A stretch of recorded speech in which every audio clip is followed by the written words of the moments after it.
Now, one thing she will, of course, be focused on is the war in Ukraine. And as you may know, during his time in office, Boris Johnson adopted a firm stance against Russia. We know that he was just there in Kiev last month. We know that the UK has pledged a new package of support for Ukraine worth £54 million, and that is on top of £2.3 billion on military and financial aid that's already been pledged. It's expected Liz Truss will continue with this tough approach. Here she is talking about the war.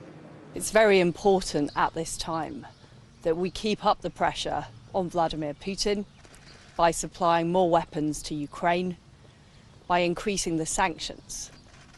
G7 unity has been vital during this crisis to protect freedom and democracy, and we'll continue to work together to do just that.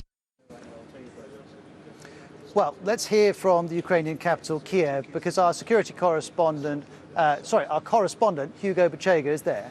I think it's something that's been closely watched here by the Ukrainian government. The UK is one of the main supporters when it comes to military aid, and Boris Johnson is an extremely popular figure here, not only because of the aid that's being provided by the UK, but also because of his very strong statements, such as calling for President Putin to be defeated.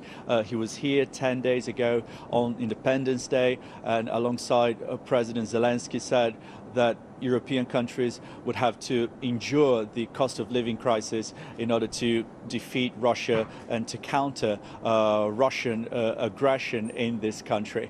But I also think that people here understand that in the UK and in Western countries, it is a very difficult moment when it comes to rising energy bills, rising inflation, and these are problems that are connected with the war here. So there is perhaps some apprehension that if this crisis continues, if this cost of living crisis goes on, perhaps popular support could fade when it comes to the support and the aid being given by Western countries and even the UK to the Ukrainians during this war.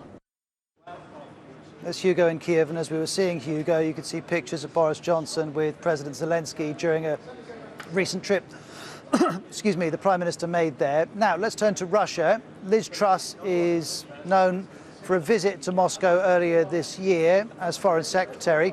She held a meeting with her counterpart, Sergei Lavrov, and it led to this tense exchange. The conversation we had was like a deaf person talking to someone who's mute.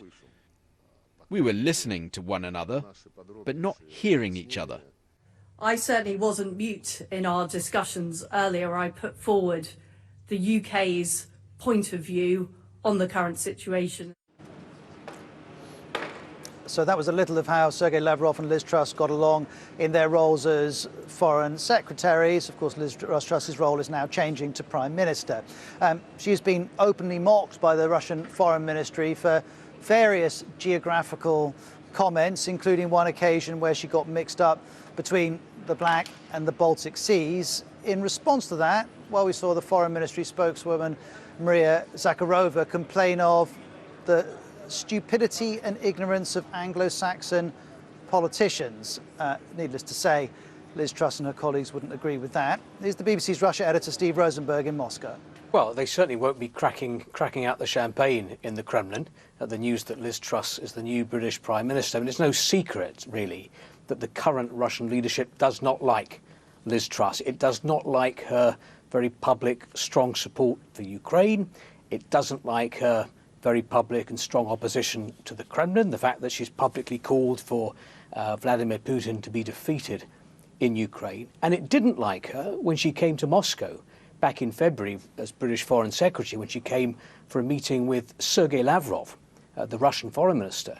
To say that that meeting was frosty is a bit of an understatement, really. I watched the press conference afterwards, and it felt as if there was a cold war going on between these two politicians. They clearly didn't like one another.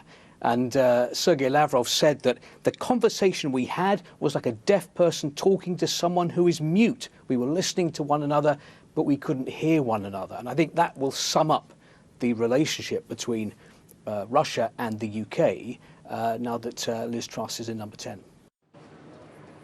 So that's some of what Liz Truss will be faced with as she becomes Prime Minister and looks to the war in Ukraine and relations with Ukraine and relations as they are with Russia as well.